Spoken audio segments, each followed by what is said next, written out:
Hello, hello, and welcome to Unleashing the Power Women Voices event by Women Thrive. My name is Ramonda Jan, and I will be one of your hosts for today's event. Also, I am joined by Abigail Rebecca. Hi, good morning, Ab. Hi, Ramunda. Hi, everyone. It's so great to be here. Bright and early in this morning. I'm so excited for all the speakers that we have on our event today. I'm so looking forward to it. Well, we are here to hang out with you all for today's live. Of course, please leave your information in the chat. Let us know where you're watching from. Let us know who you are. I'm so excited for today's event because today we are spotlighting some of our most amazing speakers from the Women Thrive Summit who have joined our lineup. They are going to be speaking at the Women Thrive Summit, which is our annual women empowerment event that happens every March. And it's our annual, really a showcase of all the amazing speakers. Today, what you can expect, a lot of inspiration, real life conversations, talking about business, about entrepreneurship, and many other things. Abigail, what people can expect from events that we host every month here at the Unleashing the Power of Women Voices event? For this event, first and foremost, the most amazing women you will ever meet, really inspirational women who have got a valuable story to share. And their stories will spark something inside of you and inspire you to do whatever it is that you want to create in your life or your business at the moment. I would also say, prepare yourself for lots of fun, lots of laughter, lots of tears. Our speakers speak about different subjects and they bring with their stories different emotions. So expect that roller coaster of emotions. And also really, one of the things that I'm so inspired by with Women Thrive is our diverse community, that we have women all around the world, different backgrounds, different ages, different ethnicities, different stages within their business, and all coming together and bringing their wisdom. So really that community, that feeling of community, and whether you're actually taking part in one of our events like this as a speaker, or you are sat at home or in your office watching us, that feeling of community, you can't help but feel that sisterhood. And that's what's really so special about these events. Yeah, I totally agree.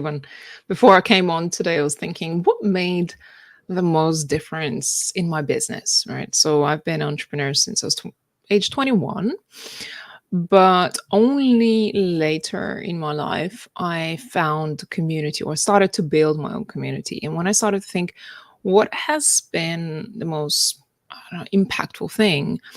And it was truly knowing that I have support. Because I think as business owners, a lot of times we feel quite alone, and it's like a quest that you're going on your own.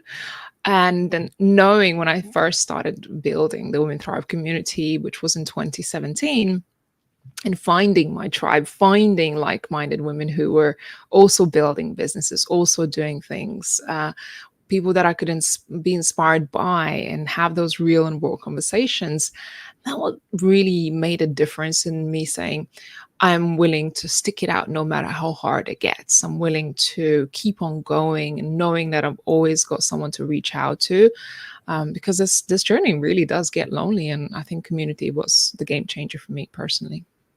Yeah, I really resonate with that, Ray. I always say we're not a solo project.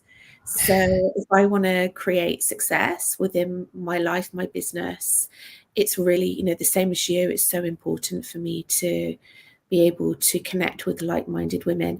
And sometimes, very often we are working from home, and that can feel really lonely. I mean, I'm currently sat in the middle of a cow field in the south of the UK. It's very idyllic where I live. It's beautiful, but I'm not in the hustle and bustle of corporate. You know, many years ago, I worked in corporate for many, many years. So when I was in corporate, I had a team, I had support, I had a manager, you know, I had that full support. I was in and out of meetings. And how do I create that in a different way? Because I don't want to work in corporate. I like being an entrepreneur. But how do I create that in my life? Well, I create that by being active within communities, being visible within communities. So I get that support, and also a lot of questions answered as well, because I think sometimes if you're not sharing what you're going through, sometimes it can feel like you're the only person in the world that's going through it, you know. And just to have someone that you can turn to that can say, look, you know, I understand how you feel, or I've been through this, just for that is so valuable, I think, for us. Yeah, not doing it on your own, because a lot of times, you know, we are faced with challenges that it's like, okay, how do I get past this? But every time I was faced with like a challenge or a struggle, and I've reached out to my audience, there was always a lot of support. And I was like, okay, well, you know, it's okay. And I think one of the things that we discovered over the years working with women, and we're so good at not asking for help. Yeah. Like I'm very good at handling it all, and I'm not going to ask for help. And this is where we run ourselves into trouble, because we suffer in silence and, you know, trying to conquer it on our own. But that's where I think we can change that mindset of saying it's okay to ask for help, and the help is there, and it's vulnerable, but in a good way. If you're asking for help, sometimes it takes a lot of courage and strength to do that. So that's what, for me, that's what it shows. Yeah, it does take courage. And, you know, again, referring to my corporate background, I never wanted to be seen as vulnerable, of not capable, I don't know the answers. And that meant sometimes I would just go ahead. I had no idea what I was doing. I was like, just go in there and do it. And then that would in turn make me really stressed out. It would amplify my imposter syndrome. You know, it would totally stress me out. And I was saying to someone, I was talking to my partner actually about it the other day, and I was like, what is it? Oh my goodness, what's that phrase? Something comes before a fall. It's like ego, it's like pride. Pride comes before a fall. Pride comes before a fall. And we are so conditioned, I believe, to be capable and independent, and these are all good things. But if we allow pride and our ego to get in the way and not open up within that vulnerability and ask questions and say, look, I'm going to be honest here, I've no idea what I'm doing, or can I just ask you this question? That's when you're opening yourself up for the growth, because we can be real bottlenecks within our business if we're just getting on and doing it ourselves and not allowing everyone in. So I've really learned how to open myself up and soften myself and let people through this very hard exterior that I had to have to survive within corporate. So that's one of the things that I'm very grateful to about this journey, and also being a part of the Women Thrive community, you know, having access to women that I can open up to. It's really very special. Yeah, it's been amazing, and I feel so grateful. Every day I wake up, it's like, I can't believe this was a seed of an idea so many years ago, and here we are today. You know, we've been doing events since 2017 live in person. We've done a lot of retreats and really high value events. Now we've done quite a few summits since 2020. Every year we've been running our virtual summits where, of course, you'll meet our amazing speakers. But this is our really the big event that will lead towards the entire year. We use the entire year production to prepare for this event, but it's so much more than event. When people come to it, I always have the same feedback when people say to me, it feels so safe, it feels such a, I don't know, supportive community and environment, and I see the relationships that the speakers have built and this level of support. And it really takes quite something to intentionally foster a community, intentionally foster relationships. So today, as we get into the Women Thrive or Unleashing the Power of Women Voices event, want you to think about, how can I be more intentional about building relationships, but valuable relationships? Where can I show up and give value? Where can I be that person who reaches out to other women, celebrates another woman? So as you watch today's speakers, what I encourage you to do, connect with them, follow them on social media, reach out, leave a comment, let them know that they have inspired you. I think this is where we can make a difference and a bigger ripple effect when we as women start to foster that mindset of community and collaboration over competition and supporting each other in any environment. And this is where a lot of the benefits come back, because it's how you show up, right? It's how you present yourself. And this is where the opportunities will come back to you, because you were that supportive person. And a lot of people say to me, Ray, you were the first one to believe in me. Ray, you were the first one to give me a stage. Oh, you always, champion me, and I really appreciate it. That's the difference between someone giving up or never doing something again, and someone feeling encouraged, even just one comment. I've heard people who say, I've just received this one comment that kept me going. That's the difference. What are your thoughts on this, Abigail? Yeah, I mean, it doesn't take a lot, does it, to go and comment on someone's post or reach out to them and tell them how much you appreciate them.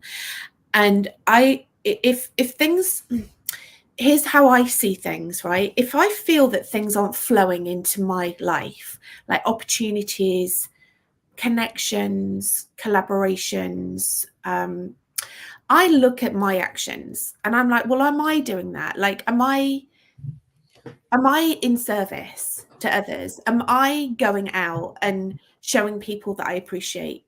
Am I leading by my values of love and freedom and integrity and connection? Because community, like yourself, like all of the women in our community, is so important.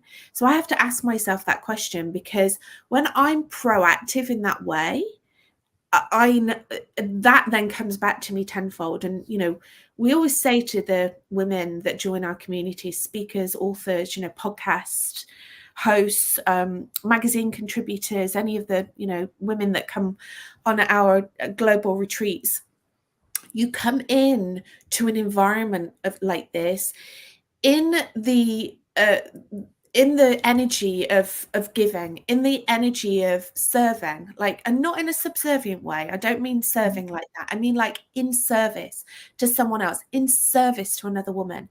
How can I help you? How can I support you? And attached to any of the outcome, it doesn't matter what you give back to me. I just want to come and I want to help you. This is my purpose. This is how I can help you. And then you will find that naturally that flows back. I mean, it's just, law of attraction 101, right? It just flows back to you so beautifully.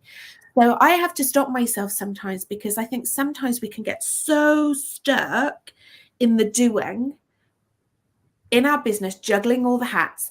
I need to be visible. I need to do this. I need to do that. I need to get all my back end done. I need to get my funnels done. I need to send emails to my list.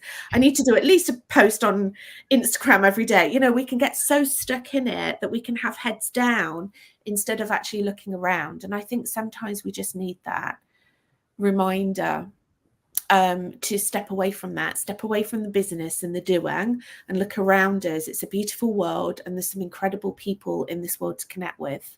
And if you can go and connect with them and just take a little bit of time to comment or start a conversation or tell that person how much they appreciate you, not only are you making that person's day, you're also creating a ripple effect that's going to flow back to you. Yeah. It's so valuable. I feel, kind words, support, appreciation is the most valuable thing that we can have in our business. Yeah. I love that you said living by my values. Am I showing up in my values? it's little things that you do that's almost subconscious. It's almost like the universe is watching if you're living in alignment, or you saying that, oh, I am this, or I want these things, but your actions don't match your words. So you have to, I think, match your actions with your words, and that's when the magic happens. So we encourage you to connect. If you feel inspired by any of our incredible speakers today, connect. We have a couple amazing things that are happening within the Women Thrive community. So before we bring on our first speaker, we just want to mention that we do have, we are going to be streaming much more often across our social media channels.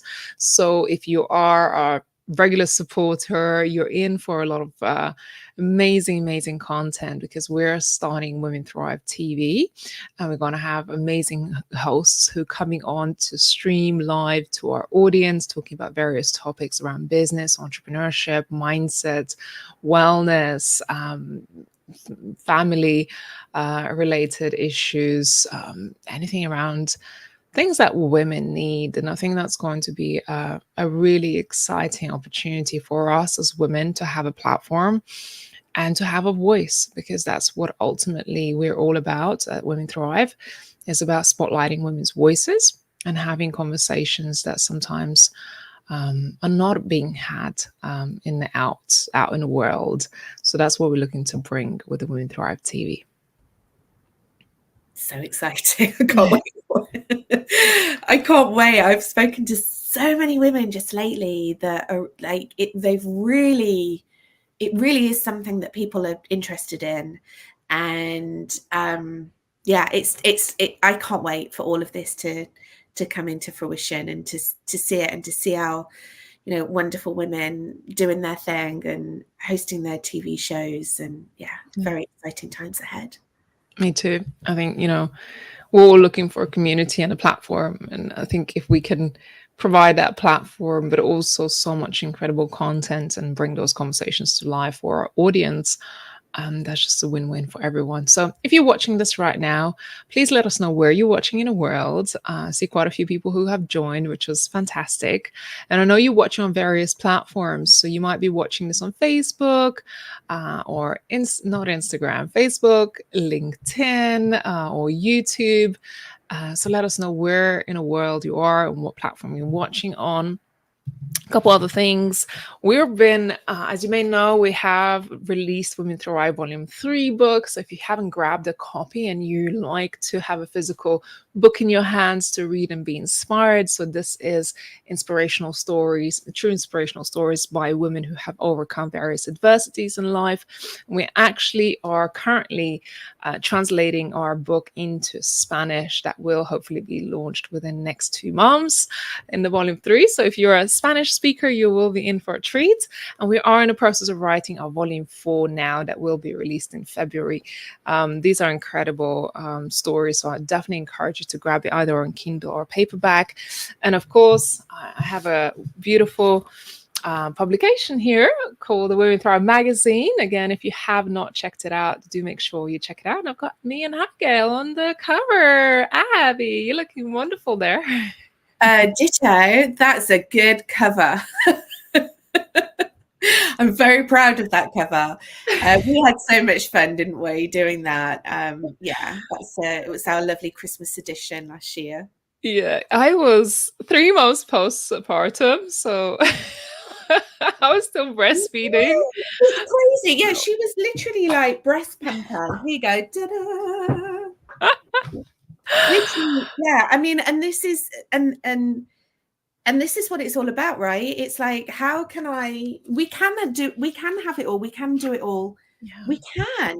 We can make things easy for ourselves. Ramonda was there, breast pumping, photo shoot, getting ready to host a week-long retreat with 12 amazing women and full production, and running around after her little girl and doing all the things. And it's all possible, as long as we don't put too much pressure on ourselves. And we need to work within, my energy is very different to Ramonda's energy. Your energy is very different to our energy, right? So we work the way that we are designed to work in our natural flow. But oh my goodness, that was that was some trick, wasn't it? With the breast pump. I missed that noise.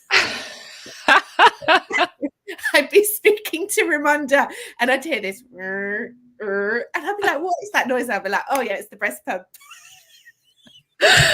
Yeah, well, there's seasons in life where you have to prioritize motherhoods. There are seasons in life where you can boss it up and have glamorous outfits and do wonderful photo shoots, or you can just do all at once. It's all possible. And if you're, a woman or a mother, you probably can relate of juggling so many hats and what you're in for today. I think meeting some really amazing inspirational women who have overcome life's adversities, who have challenged the status quo, who have stepped out of their comfort zones to create successful businesses. And they are here to share their stories, to be inspiration for others, to show the world how they've been able to do it.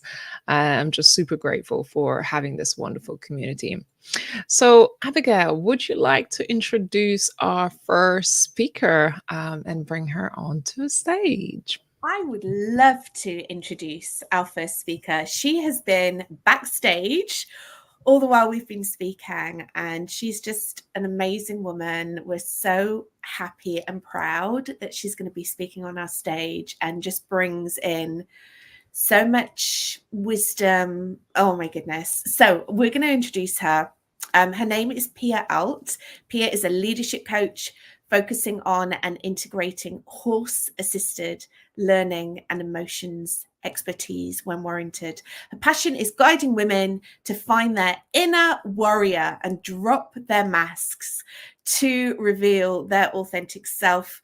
Let's have some real conversations. Welcome, Pia. Welcome to the stage. Thank you. Thank you. Well, I love guiding women to step into their own power and live an authentic life on purpose. And as you said, over the last 9 years, I've become really passionate and much more knowledgeable about emotions and how they help us navigate life. So many of my clients experience emotions, especially in my horse assisted workshops and coaching sessions, but they don't necessarily know how to welcome or regulate them.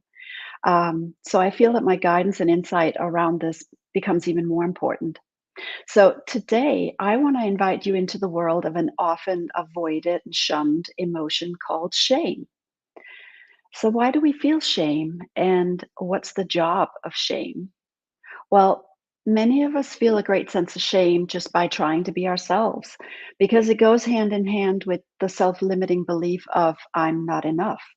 And it's really been conditioned into us from when we were young. So shame is the natural emotion. It's natural emotional consequence of guilt and moral wrongdoing. But we often don't like, and we don't want, and we don't admit shame. But if you think about it, if you think about a time when you were younger and you did something wrong and you were shamed, you were finger pointed at, told, shame on you. We don't do this in this classroom. Or you did something that you didn't think was wrong, but other people told you were wrong, and you turned really red hot. You felt humiliated, you were embarrassed, and you just wanted to dig a hole and disappear. Well, most of us have learned about shame growing up by being shamed by others. And we've named it a negative emotion, just up there with anger and hatred and fear and jealousy. But I want to propose that there are no negative or positive, good or bad, right or wrong emotions. They are really all needed to have relationships and to navigate socially. So, healthy shame is really a beautiful and essential social emotion that helps us set clear behavioral boundaries for yourself. And your shame arises when your boundaries have been broken from the inside by something you've done wrong, or you've been convinced that it was wrong. And so shame holds you to your word and to your integrity. And that's the purpose of shame. Now, most of us try to avoid it. but shame is one of the most crucial and helpful emotions that you have. But because it can become very painful, we've learned to avoid it, and we even blame the shame instead of looking at what it is here to respond to. So today I want to share with you 2 questions that can help you and your healthy shame evaluate the situation, figure out what went wrong, and feel your appropriate remorse and action. So the first question is, whose ethics and values have been disrespected? And second, what must be made right?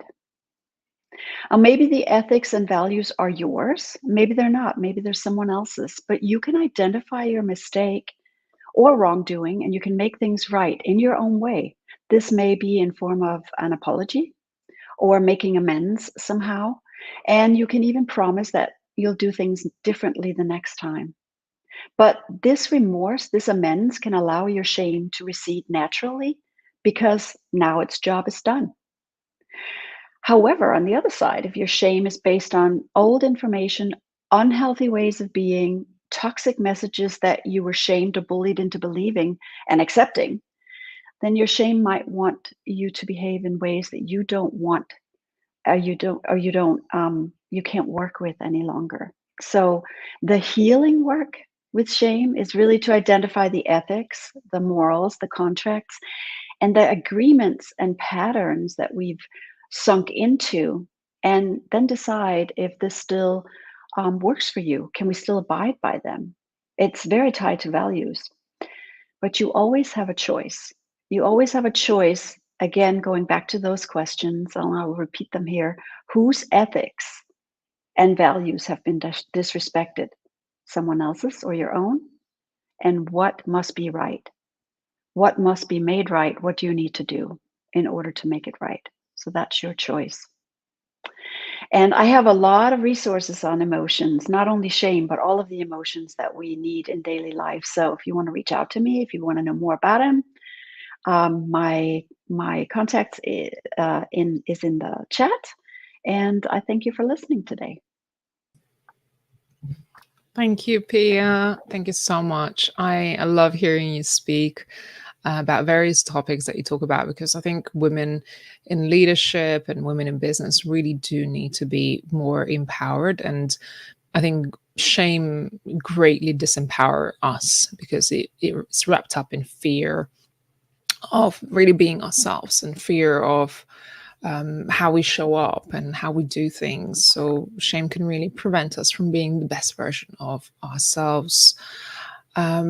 What other advice would you like to give to our listeners who might be listening to this today and feel like, yeah, I am really wrapped up in those feelings?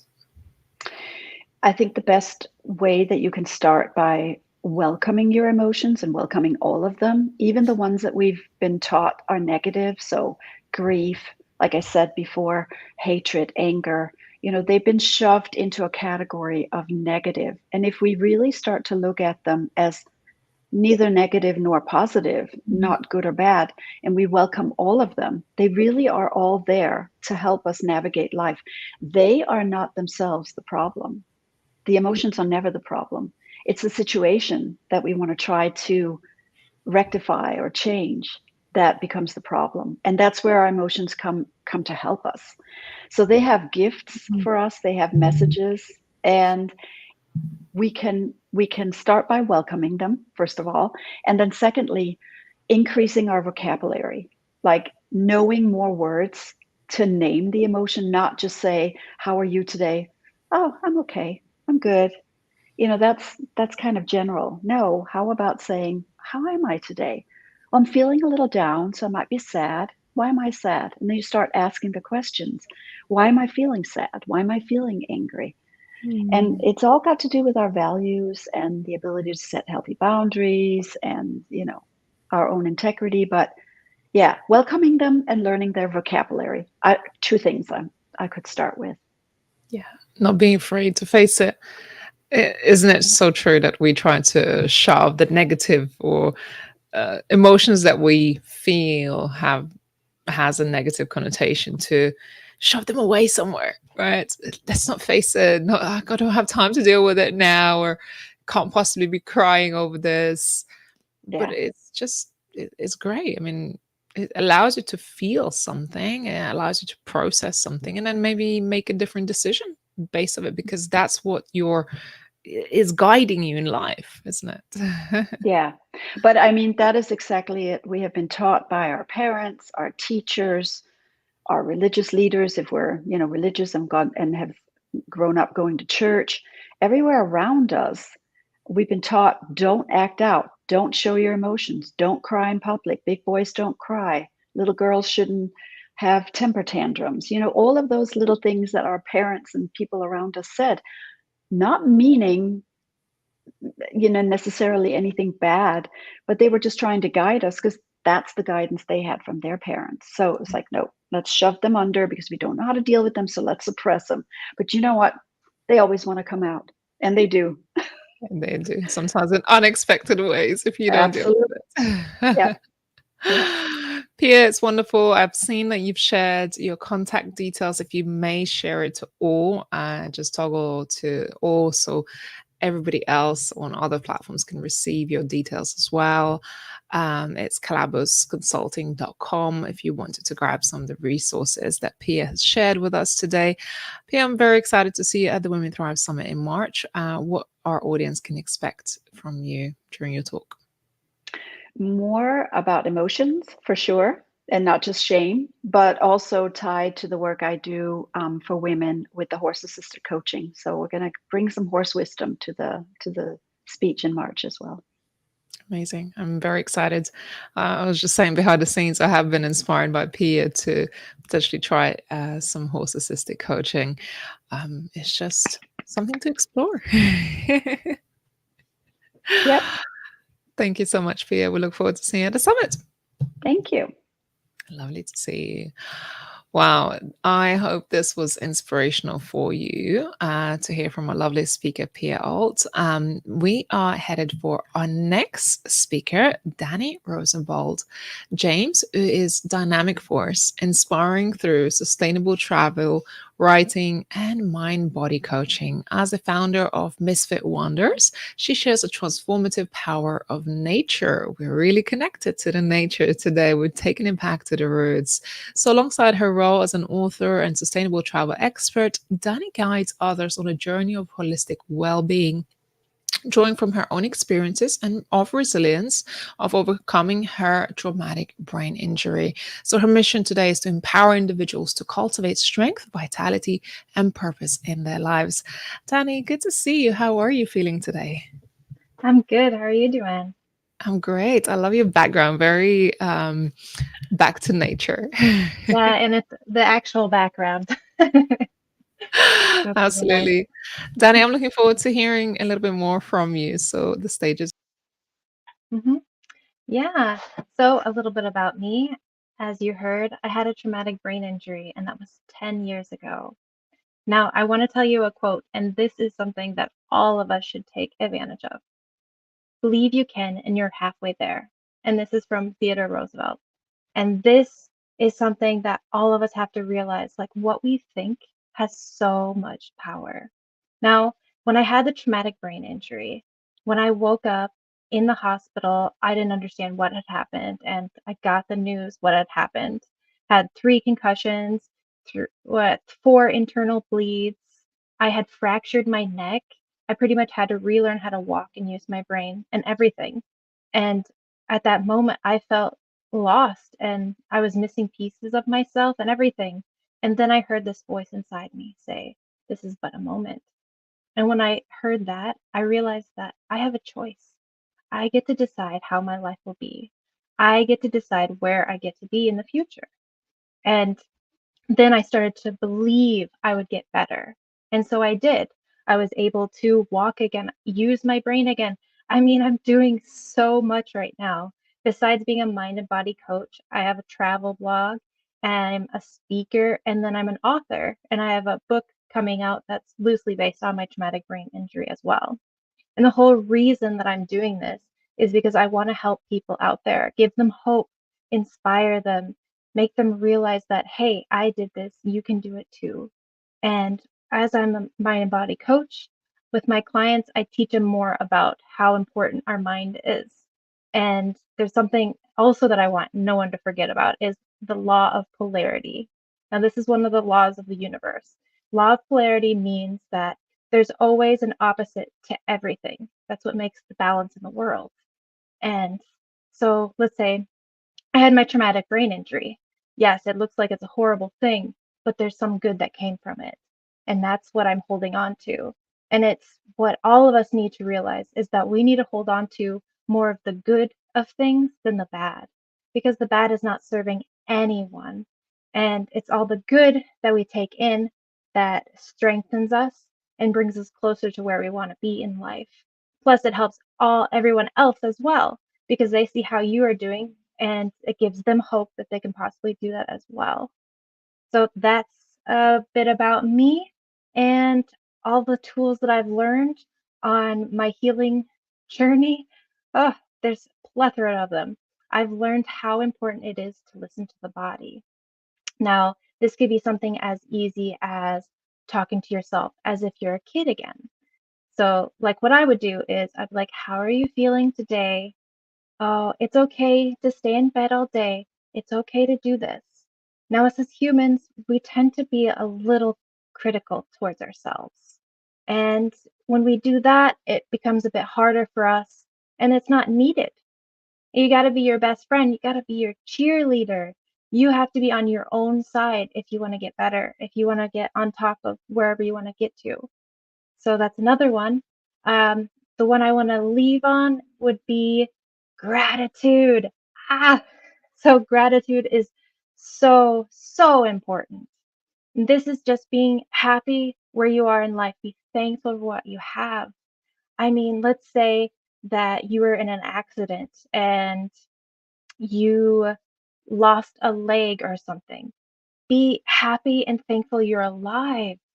Everything can be so much worse. It goes back to the law of polarity, where you have, like, there's always going to be good in any situation that's bad. So open your eyes and just see the good when you can. And I'm not saying to ignore the bad stuff. I'm just saying that remember that there's always two sides to it. And holding on to the bad parts, the negative parts, isn't helping. It's not serving anybody. So hold on to the good stuff. And yeah, I hope you guys all have a good day. And if you want to learn more about me or find out, get advice or anything, you can just find me on misfitwanders.com, on Instagram or Facebook. Thanks.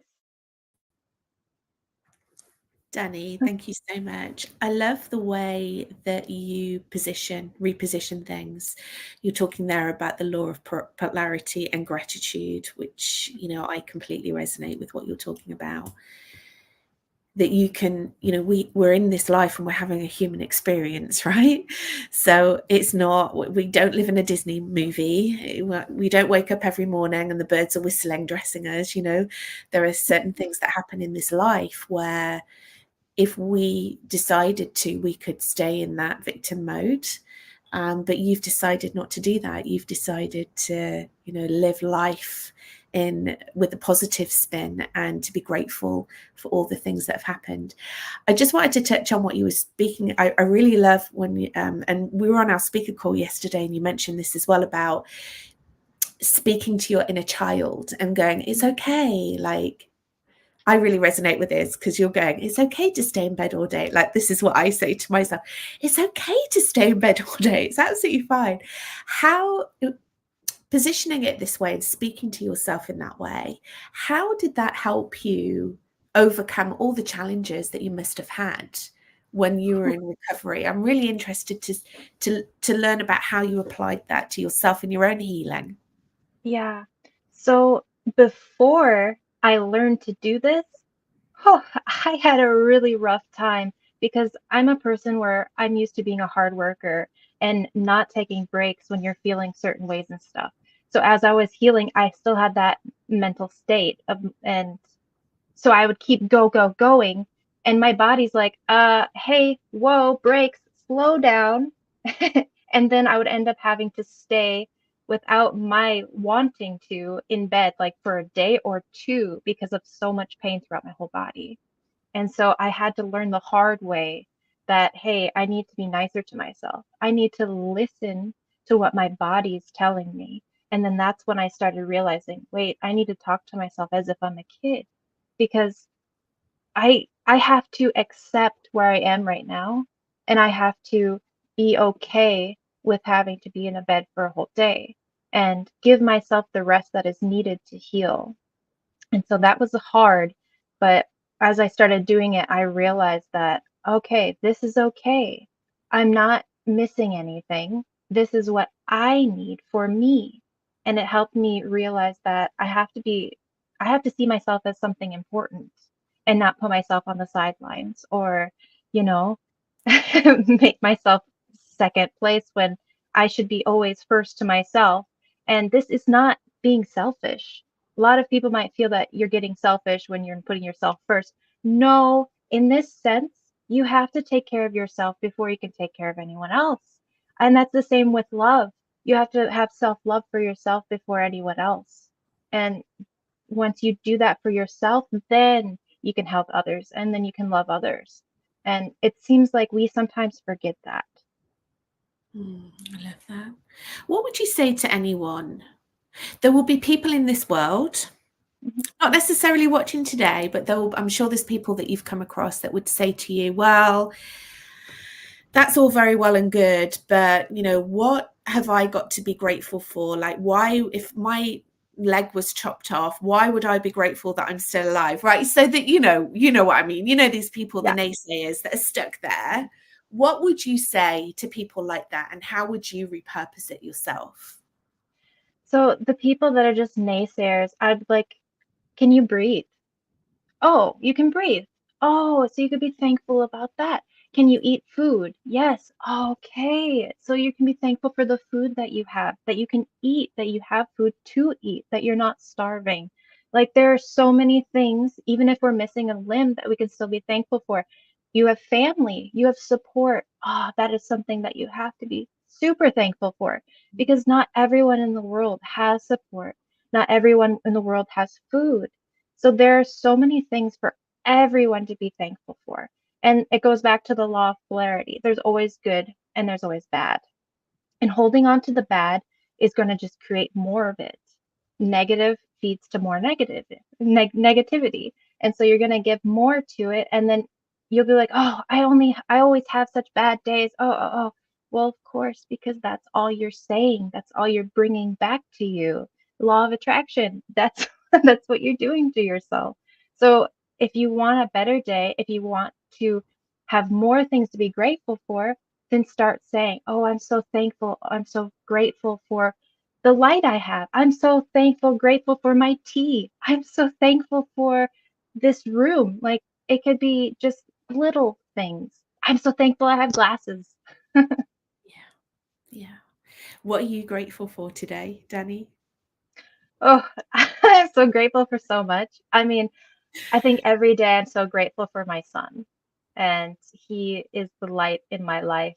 And, since I had my traumatic brain injury, I was scared to have a kid. I thought that I would be a horrible mom and I wouldn't be able to function properly. So it was 7 years after my accident, then my husband and I decided that I think it's okay. And I was still a bit worried, but I accepted it. And I'm so thankful I have. I mean, I sometimes still have days where I feel a little off, but it's nothing compared to how I used to be. So, Yeah. Isn't it amazing how you have positioned your mindset and your thinking? And if you hadn't have done that, then the opportunities that wouldn't be happening now, including being a mother, you wouldn't have been able to fulfill something that, for you personally was a purposeful event in your life, and the work that you're doing now. And, I always think that if you hold on to negativity, obviously, Pia's been talking about emotions, like feel the emotions, feel them, have that human experience, let it pass, and then reposition that and feel into the gratitude. if you don't do that, then the only person that's really impacting is yourself, right? You're stopping yourself from being able to bring in all those opportunities into your life. So I really love your story. I remember the first time that we spoke, when I had that conversation with you initially, when you were considering joining us as a speaker, and your story really moved me, and it continues to move me. And thank you so much. We're so grateful to have you on our stage, and to have you share your story. What are you most looking forward to about being on the stage on the summit next year, Danny? I think it's being able to touch so many people and give them hope. Like, that's the huge reason that I love telling my story, is because I see how it helps other people, or if it resonates with them. If this is able to help so many people, I will gladly talk about it. I will gladly yell it to the tops of the houses and all these kinds of things. Because if I can touch as many people as I can just to give them hope and inspire them, that's what I want to do. Wonderful. Thank you so much, Danny. Thank you. Thank you for coming and speaking on our stage. And if you have any questions for Danny or any of our speakers, any of us actually, then please put your questions in the comments, because we'll make sure that they are answered. And any support that you need, anything that you need help or support with, if you are really resonating and can appreciate and understand the stories and all the points of view actually that our speakers are sharing with you today, we'd love to start that conversation with you in the comments. This is okay. We're speaking to you, streaming on social media to you. We can't see you, but we can definitely hear from you, and we'd love to start those conversations. And please reach out and connect with all of our speakers today. Ramonda, what are you most grateful for today? Just life. There's so many things. Every night when I go to bed, I think, God, I'm so grateful because, and this is making me a bit emotional, because I've been through difficult times in my life when things were hard, right? I come from Lithuania originally, and when I first came to England, I was an immigrant, and I didn't speak the language. My parents worked for minimum wage, didn't have opportunities, didn't even think that I would ever get to much in life. It's just in the environment that you're in at that moment in time just makes you feel like, well, I don't know, I can't see the end of the tunnel of this. And being here today, being able to give opportunities not only for our wonderful speakers and people who are involved in our community, but also giving jobs and opportunities to our team members, supporting so many people. We got the most amazing team on board who I was thinking last night, it's like, there's no way I could do all of this that we're doing today on my own. And there was time I was doing everything on my own, from graphic design to video editing to podcast production to marketing to emails to website development. I was doing everything, hosting events and summits. But it has come to a time where now we're able to have this wonderful organization that impacts so many lives and have the support from so many people.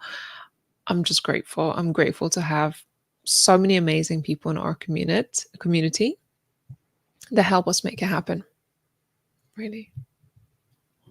It's so great. Yeah, it's really resonate with what you say, actually. I mean, I'm obviously grateful to be part of this community, and to be able to build relationships with yourself and our team and all of our speakers and our authors.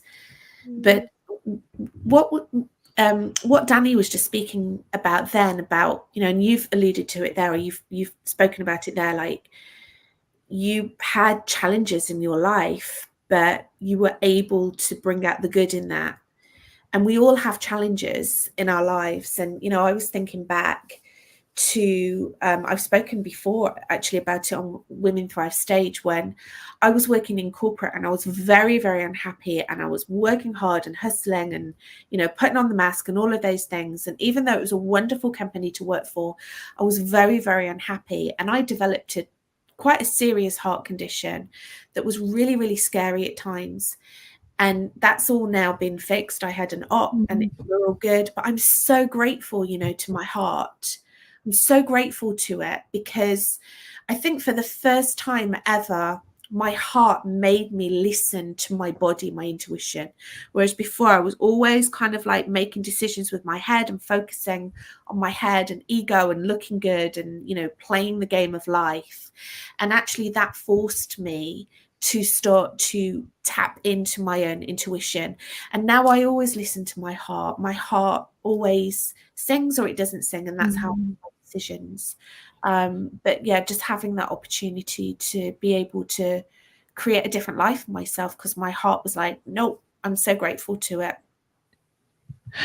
Yeah, and Danny just left us a comment: being challenged in life is inevitable, being defeated is optional. Yeah. And certainly I think there will be challenges. And that's the thing, like, you will face challenges, whether it's health challenges, whether it's business challenges, daily challenges, you will face them. But I think the more you go through life, the more you realize it is part of life.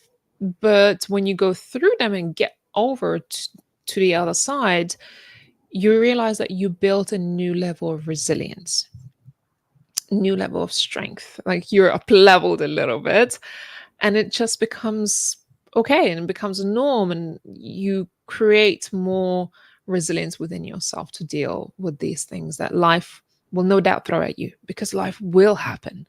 That's just inevitable. So thanks, Danny, for sharing that. Being defeated is just really an optional. Yeah. It's Angelic Ingram, actually. Hi, Angelic, has asked in the chat, what's your biggest inspiration? So mine. So Pia actually was talking about values, and how important it is to have integrity around your values. And my number one value is freedom. Freedom for me is my biggest inspiration. And freedom for me means travel. I am fully intent through the whole of my life to have the best human experience that I possibly can. And for me, that's going and traveling, to going to new places, meeting new people, eating food that I've never eaten before, learning new cultures and beliefs, and really opening my mind and my heart and my soul to this wonderful world that we live in. So for me, that's my biggest inspiration. That's why I do what I do. And not only for myself, but for, you know, every single woman that I meet, I want them to have freedom as well. So that's my biggest inspiration. I'm again coming back to gratitude. I'm so grateful, Danny, that I get to do that all of the time, and you know that my life gives me the opportunity to do that.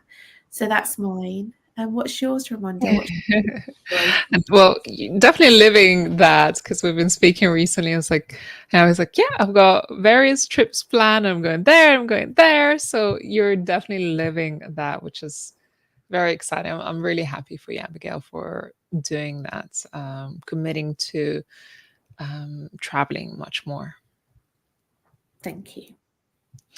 For me, my inspiration, I'll say my vision.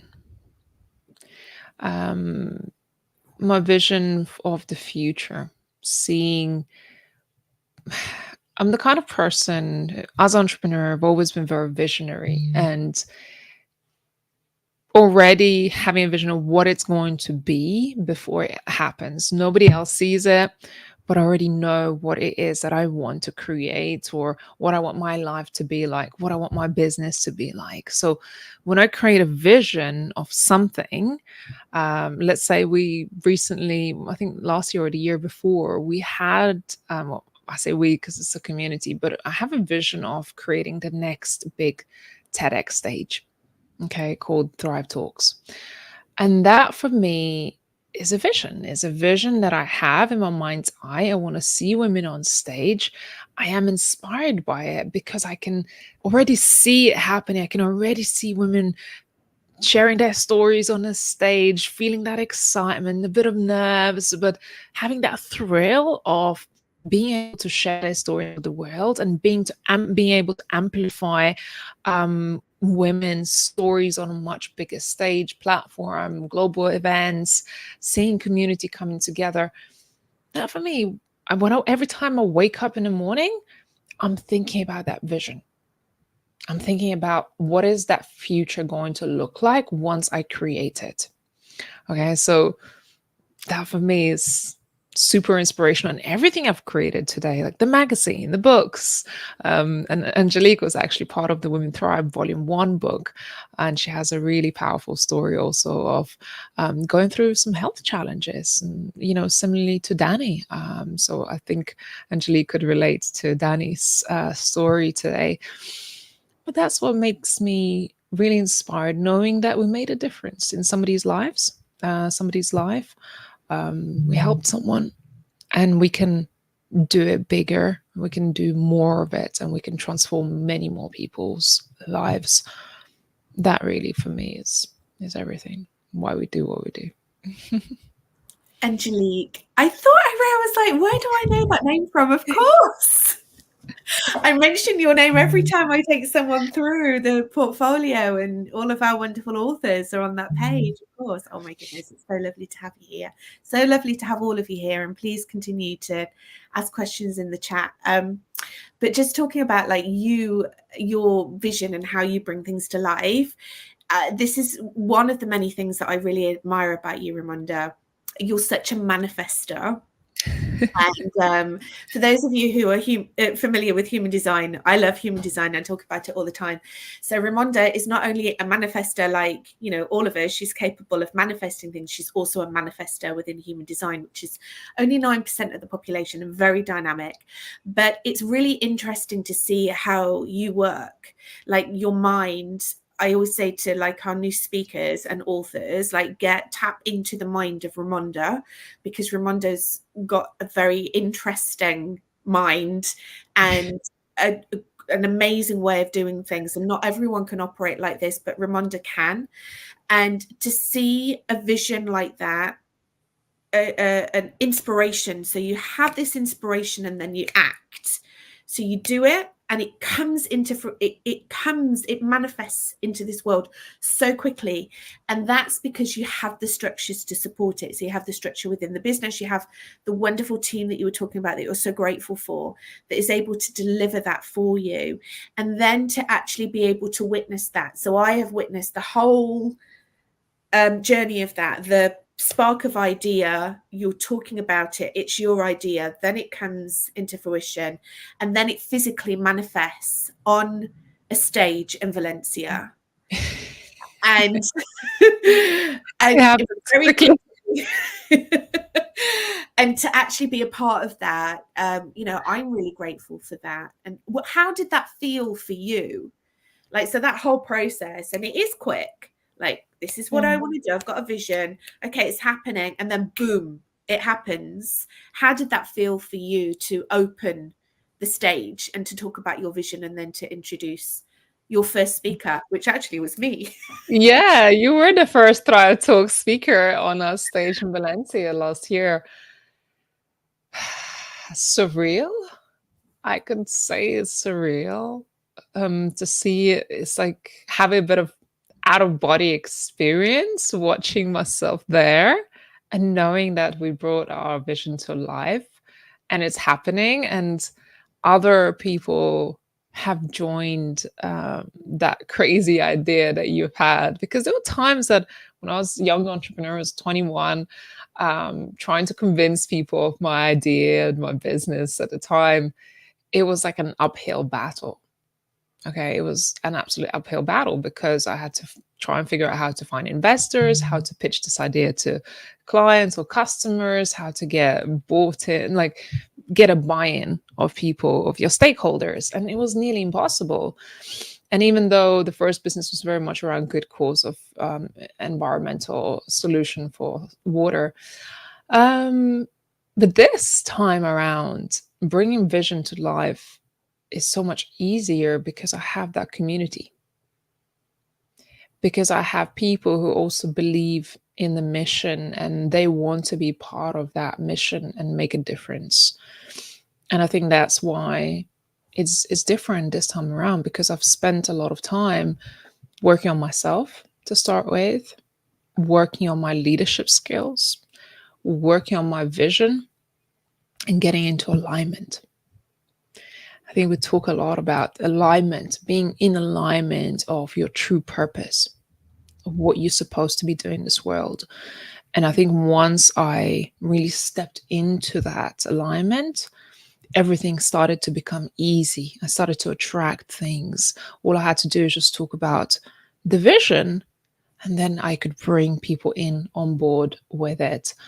And I think it's doing it for the right reasons. When you do things for the right reasons, I'm like, not just doing it for the money, right? If I wanted to do something for the money, I would have built the most successful coaching business from the start. But I've always said, I don't want to do that. This is not what it's about. I'm building a platform for everyone. And I think when you start to drive your business from a place of a mission, then you can get the support and the involvement of many other people because they also relate to that. So I'm quite passionate about mission-driven organizations because I think they're here to change the world. Yeah, and that reflects in the community that you've built, and also the women that we attract into the community. That messaging is really clear because you have a mission, other people can get on board. And if we always talk about this is so much bigger than we are, right? I want to be in spaces that are bigger than I am. I want to be shared mission, shared vision, and then you can achieve so much more. Grisha says, yes, so important to find and connect with alignment. Yeah, that alignment. Oh, it's because don't you? Like when you're out of alignment, it's the struggle, it's the swimming upstream. It's so difficult. And then when you're in alignment, it's like floating down stream so effortlessly. You don't need to do anything. It just takes you with it. And that's definitely how I feel within the Women Thrive community. There's that ease and flow, which is really lovely to experience. Very powerful to experience, actually. And it can be. Business doesn't have to be a struggle. I know there's a lot of misconception of entrepreneurs have to hustle, and of course you got to put in the work and lay the groundwork, and there's a lot to learn, don't get me wrong, but it can flow with ease.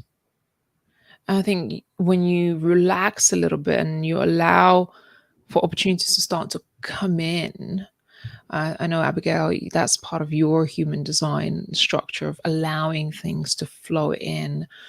And just knowing that you're doing things for the right reasons. And when you're connecting to people, you're not trying to be so pushy, and you're not trying to you step into that female energy, that feminine energy, which is in flow, as opposed to the masculine where it's push, push, push. There are times you'll have to perhaps get into that masculine energy. Like I switch into my masculine energy when we have to deliver an event, right? So there's a certain period where I have to switch into masculine energy to get things done. Or when I'm trying to, let's say, do a launch, and there's part of that process is to get into more masculine energy. But other times it's really flow. It's attracting, inviting, coming from a place of alignment, confidence, self-leadership. And I think this is when you attract other people and you're talking to other people, your energy is evident. You're not desperate. You're not pushy. you're not one of those icky persons that just makes it feel like, oh, like I don't want to do business with that person. You start to become a bit more magnetic. And I tell women, there's a way of becoming magnetic as an individual, because people want to be more in your presence. People want to be surrounded by you and what you've created, because you sit in that confident energy of your feminine and allowing things to come into your world. Yeah. When you push and cajole and try and force things, it's not an attractive energy, and you just repel people. And I remember when I first started my business like 8 years ago, and I was joining like masterminds, and I was learning how to grow an email list, how to build my business, how to sell.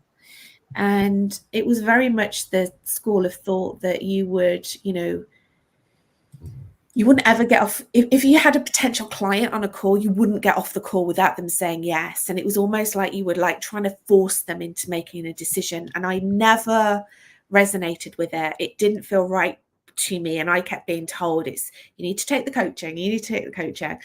And then that was very, very early on in my business. And then actually when I learned more about myself and did more of the inner work and the healing and releasing all the shame and being grateful and all the amazing things that our speakers have spoken about, I actually started to listen to myself instead of listening to others. And yes, of course, there's a strategy around everything. There's always a strategy, and I'm always welcoming in advice, always. But actually it's about trusting ourselves. How do we operate? How do we become that magnetic force? And for me, definitely personally, for me, it's about being invited in to things, and alignment very much plays a part in that, because I need to be very, very decisive and very clear about what I want to be invited into, who I want to work with, and say no if the opportunity doesn't align. And it's that real queen energy. I always say it's like you see a queen sitting on her throne. She's not chasing after everyone. She's not running around the room chasing after people. People are coming to her. She's sitting on her throne, and she's being the queen, and she's got her crown, and she's radiating, and her aura is like amplifying everything around her. And then people are coming to her and and wanting to work with her, wanting to be in her presence. People don't buy your products, people buy your energy. And one of the questions that I always ask, especially with our speakers, when we're doing our intake for speakers, which we've just finished now, so we get on a lot of calls. We have a lot of applicants, average 1,000 a year. It's huge, and we can't interview everyone. So obviously our speakers go through a process. And then when they get onto a call, I'm like, why Women Thrive? Why Women Thrive? There's lots of opportunities out there. What is it about Women Thrive that you are attracted to? And they always talk about the mission. I really align with your mission. I love your purpose. I love the fact that it's a community, that it's a diverse community. I look on the stage and I see people that look like me. And I really love the fact that you're championing women. So we are organically attracting people in. We don't need to be chasing after anyone. And then we decide whether the speakers are a good fit. They decide whether they're a good fit. And then we have this beautiful mutual collaboration when they come on board. So, I'm very much around the energy and speaking about that energy. It's my favorite subject to speak about, as well. Let's talk about adversity. Danny has asked in the questions, how were you able to overcome your adversaries? What did you do? How were you able to do that? Gosh, there's so many different stages. But something that I was referring to earlier that's with every adversity, you grow a little bit stronger and more resilient. And I think not being afraid of adversity, I tend to actually lean into being uncomfortable. Because I think when we live in our comfort zone, or too afraid to put ourselves out there, too afraid to what's going to happen, I'm a bit of a risk taker. So I'll take a risk just to see what happens. To learn the lesson at times, right? Sometimes, like, I've done this, like making bad investments at times, just to learn the lesson out of it. Because there's always like something you can learn from your own mistakes, not being afraid, right? So people tend to see, what I've built, and they say, You've got a lot of success under your belt." To me, it just feels normal. Like, I've still got so much to go. I know how much work it has required me to get here, so I don't deny that. But there's a part of it, like knowing that I've tried and I've failed a lot of times before I got to where I am today. So the reason why in the end it looks like success, okay, is because the things that I've done to get here, the failures that I had to endure, nobody's seen. Right? They never seen the failed launches. They never seen an event that didn't quite happen, or an idea that never took off the ground. So even within a successful business, there can still be failures, but I don't concern myself with that. I concern myself with, what do I need to do on a daily basis to get to my vision? Like we were talking earlier, being inspired. So even if I do fail, it's like, okay, well, I tried it, didn't work. Let's try again. Let's try something else. And that's the resilience that you have to build within yourself, in life, in entrepreneurship. You gotta keep going. For me, there was no other choice. When I was 21 and I left university, I made a decision that I will go on my own. I will never go into a normal corporate job. I will build my own business. The first business was not a success. It was a failure. It left me depressed. I didn't know how to deal with that failure. But I had no other choice. I burnt my bridges. So when you're in a position of having no other choice but to succeed, like, what else are you going to do in life? I say to entrepreneurs who face adversity, and what are your options? Especially if you're pursuing a business or an idea that is in your alignment and part of your purpose. And if it's not working, you may just have to adjust a little bit, but that's part of your purpose and part of your mission. What other choice do you have? For me, it was to figure it out because I had no other choice. I couldn't go back to a normal job for various reasons because I burnt my bridges. Nobody wants to employ an entrepreneur, believe it or not. We know too much about everything, but not enough about one thing. Okay, so I just had no choice. Yeah, I was broke for a number of years. Yes, my parents thought I was crazy. Yeah, I was judged. I was told to go and get a job at a local supermarket. I ate beans for however long it took for me to figure it out. But in the end, I did. And that's sometimes just what you got to do. Sorry, I was like, I don't know how I'm going to answer this question. But giving up is like, it's not an option. Like, what, you're going to stop your life just because something is not happening? And Danny, you said it quite right earlier as well. Like, facing life's challenges, adversities, health situations, what are you going to do? Right? You have to figure out a way to overcome it. You have no choice. So you do. Abigail, over to you. Well, I'm not surprised that you said that because I witnessed that firsthand about how you go for things, and this is how you create that success. Because I know that there's fear there. Of course there is. You wouldn't be human if you didn't feel that, but you stand in the fire and you go and do it. And that's definitely what I can see that you do. And I witnessed that a lot, and it's great to see. For me, I feel the only adversity or adversary that I have is me. I my journey of being an entrepreneur is a continuous, I wouldn't say battle, but a continuous adventure of me, and really, like, I'm the only bottleneck within my business. So every time that I look at, okay, what do I want to create? Why aren't I creating this? Why aren't things going my way? When I'm in that whole kind of bitter, why, all I need to do is come and look at myself, because there's no one else to blame. There's no one else that's involved in this. It's just me. And like you've just said, Ramonda, this is about me getting out of my own way. And, you know, I always say that your results are a result of how you're feeling inside.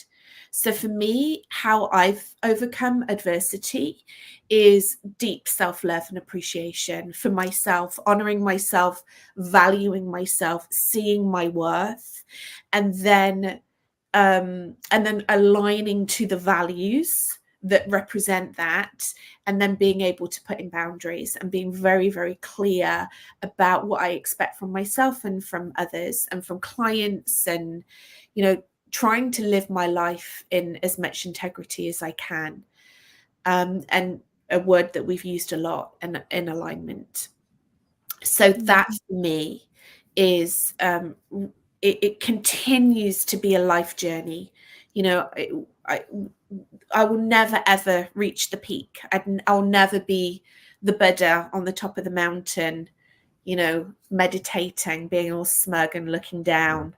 You know, it will be a continuous mountain to climb, but I will enjoy and relish this journey every step of my life. And I never for 1 minute regret ever leaving my corporate job and taking this path, because it is the most rewarding, incredible experience you'll ever have. And, you know, I always look at how it will feel to look back on your life. You know, when you're in your final moments of life, how do you want to look back? How do you want to reflect on your life? How do you want to feel? And even now, I would look back on my life and be really proud of everything that I've created, and my mission and my vision, and a legacy that I want to leave. So for me, it's the inner work, and I'll continue to do that. Love that. It's like continuous work. And I had a vision whilst he was speaking. It's like, you can't really go on an adventure in the park mode. Right? Like, if your car is still in the parked mode, you can't go on an adventure. You're just not gonna go anywhere. And or you're sitting on the inside and watching everyone having fun on TV. Well, you're not joining the fun. So you gotta be in the trenches, but it will come with some sweat and tears. Ultimately, it's part of the journey. So just gotta get in there and have fun. Yeah, you need to get on the court, get out of the spectator, get off the benches, and get onto the court and play the game, and play it well. Yeah, play the game and you'll get better. You know, you might suck at first, and it's fine. I mean, everybody sucked at first. Whoever tried to become great, nobody has become great overnight or just because they were born great. No, you get better over time, and that's the only way in life. Be okay with that. Oh, Abigail, I think we got our next speaker waiting in the wings. I'm excited. Yeah, should we bring her on? I will bring her on. We're talking about something orgasmic. How about that? This is a conversation I like to be involved in. So I need to see you in the chat. Put the big O in the chat if you're up for some orgasmic conversations. And can I just say, I don't know if you're a fan of the Women Thrive podcast, but we are getting ready for the Women Thrive podcast season 4 launch. And can I just say, it's going to be spicy?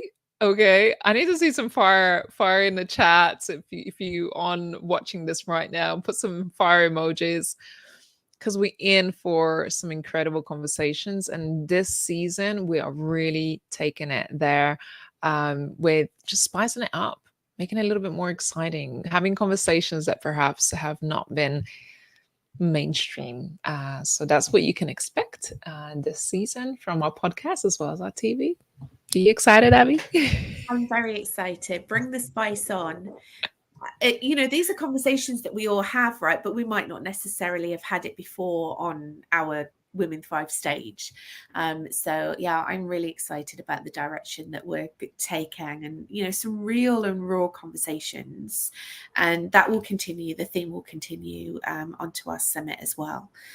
So yeah, very exciting times ahead, and I can't wait for our podcast to come out. Season 4, so exciting. Yeah. So the first episode is dropping next Tuesday, which is, I believe, 24th of September. Make sure you tune in. That's myself and Abigail. The first 2 episodes are going to be truly exciting and much more spicy. So can't wait to hear what you think about those 2. I'm seeing the chat blowing up. Love it. Embrace your shame and get spicy, Pia says.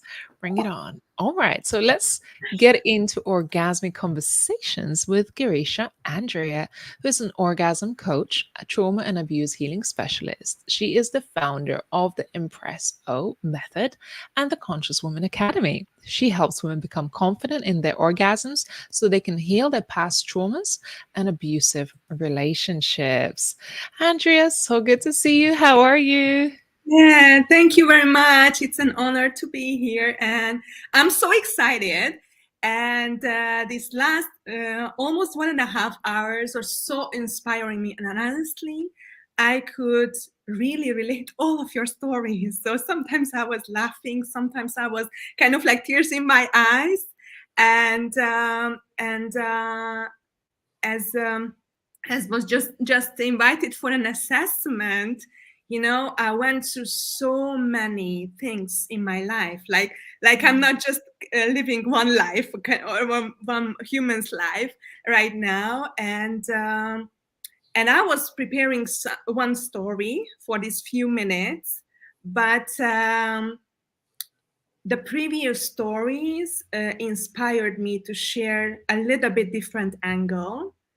And I just recently joined this community, and this warm welcoming, what I just received from you and from the women yesterday, it was like, oh my gosh, this is what I belong, finally. And because you also mentioned that was also that keeping secret or keeping silent ourselves because there were so much shame. So I experienced so many times, and speaking up and sharing our stories are so essential this time, because feeling that we are not alone with our story. Yeah. Yeah. And we don't need to feel ashamed or feel guilt what happened with us, because most of that, that this is like the abusive dynamic is about that most of the time there is this victim responsibility. So they push the responsibility to the victims. So therefore, as they were already pushed down and feeling that they are weak. Yeah. So this disempowerment it's really so disempowering, because we've had so many conversations about women being silenced and made feel ashamed, especially those who have been through trauma, abuse. And that's how we get disempowered, silenced, don't have a voice, and live in fear, shame, guilt, and all of those things. That does not allow us to rise above and become empowered and do things that we're meant to be doing in this world, become unstoppable.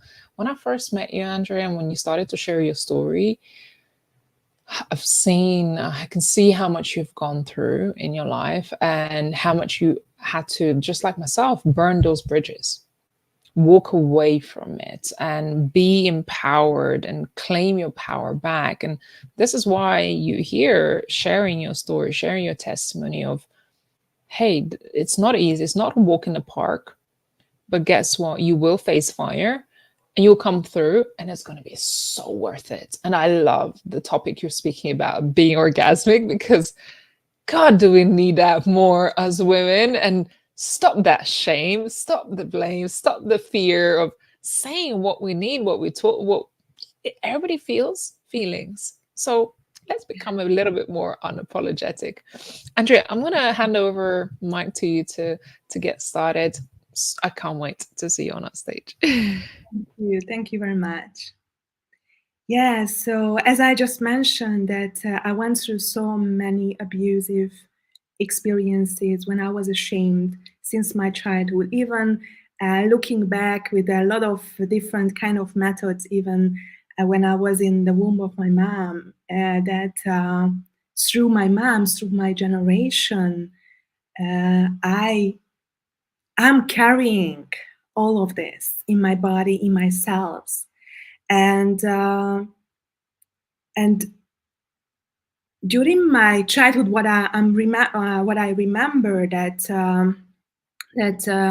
I felt always alone, because I was ashamed by my classmates, even the kindergarten, by adults, and a few years ago, I was invited to a podcast series, and there was a table when we needed to fill in what kind of abuses and in which kind of relationships we were experiencing. And I was shocked that everywhere there was a tick, there was a kind of like an X. And then I thought, oh my goodness, that really, this is what I'm carrying. This is because this became for me like my natural way of living.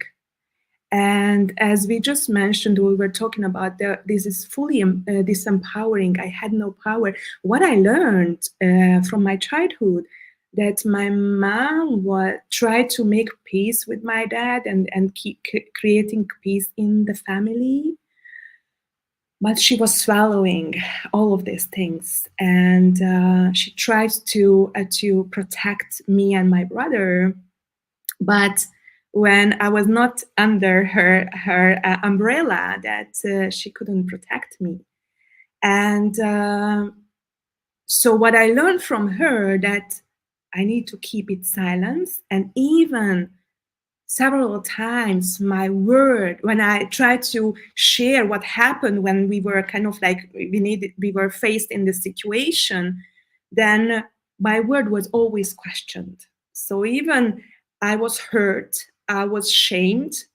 I had also this guilt of my word doesn't matter. Whatever I'm saying, it's less and even nothing comparing with others. So what I learned from this, that I need to keep it. I need to go further. I need to survive somehow. So this was my survival method, or this technique, that take a deep breath and go further. And this is what makes me much stronger. But on the other hand, I was kind of like suppressing all of this, and there were some cases, especially when I got sick. So all of these suppressed and swallowed shame, guilt, pain, and also the anger behind of it, because I had no power. I felt I had no power to connect with my anger, to really express it.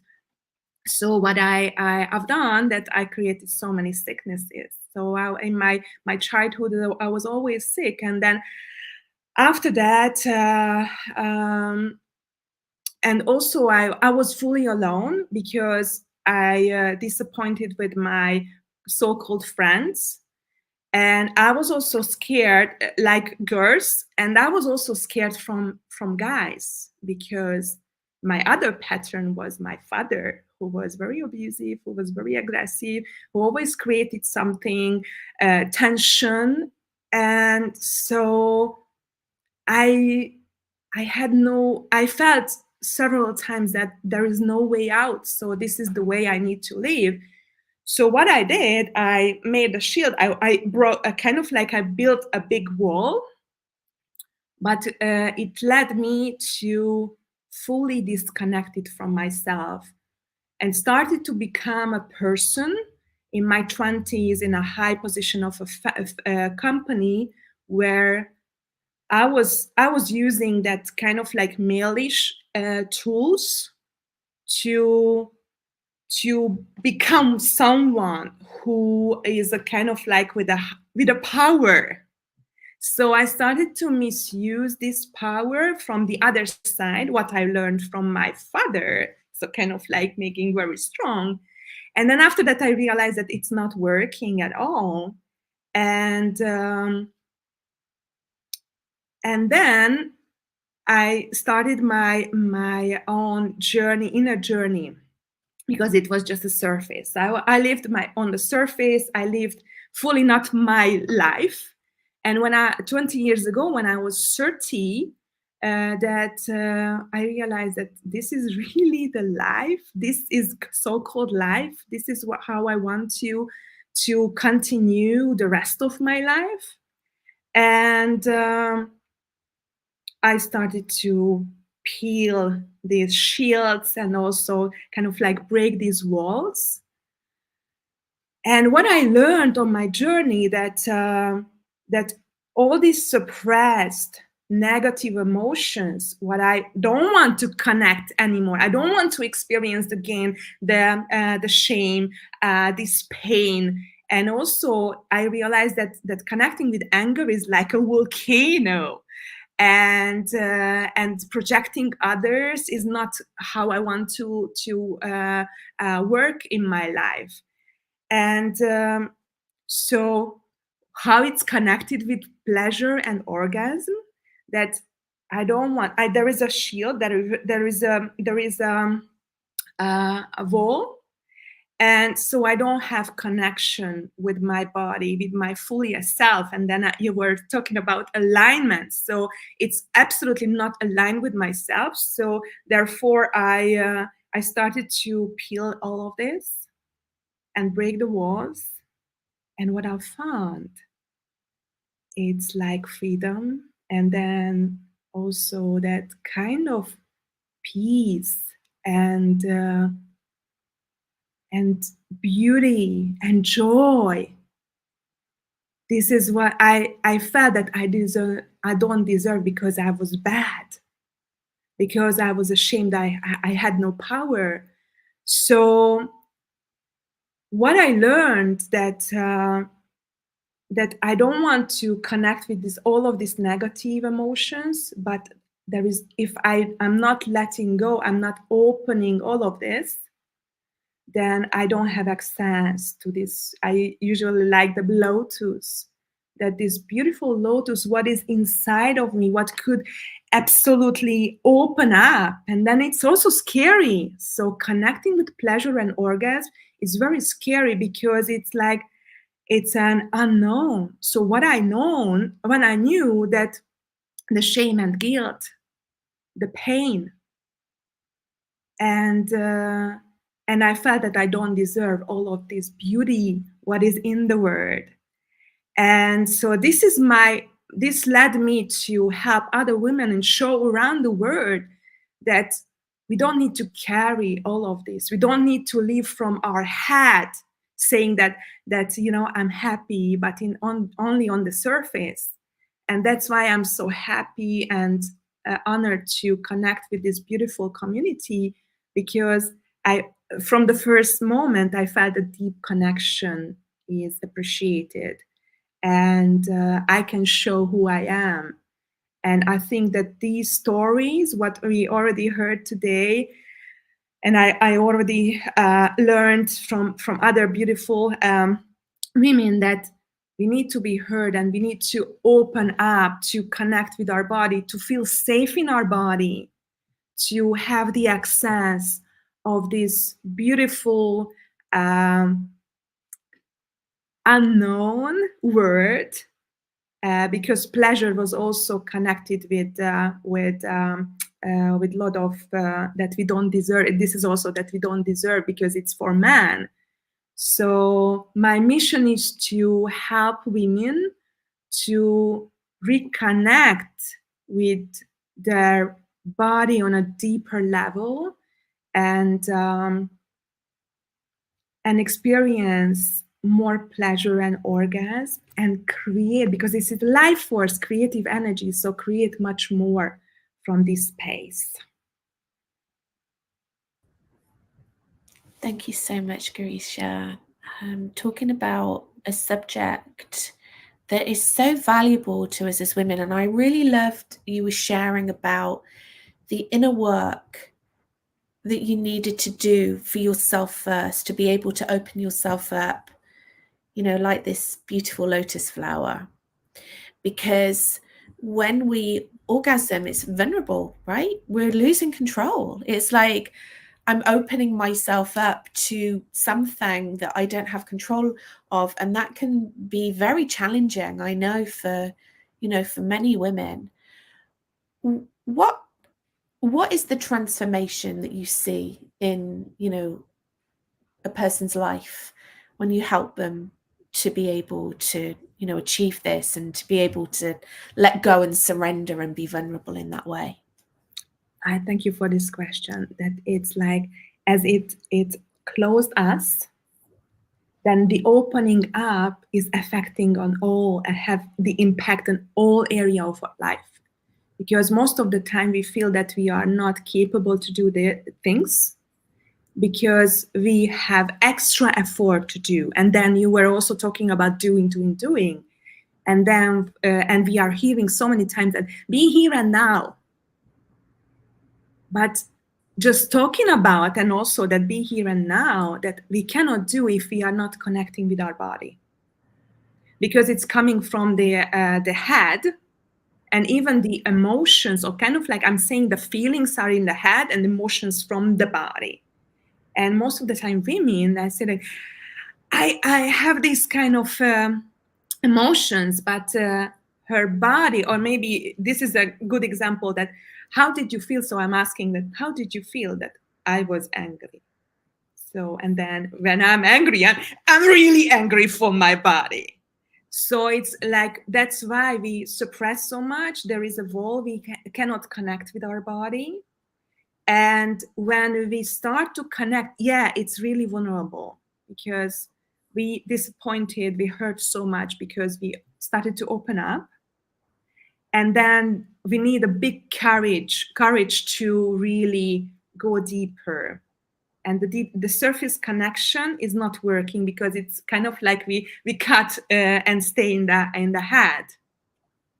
And so when we start to go deeper inside, we can open up much more, and then the surrendering could come here.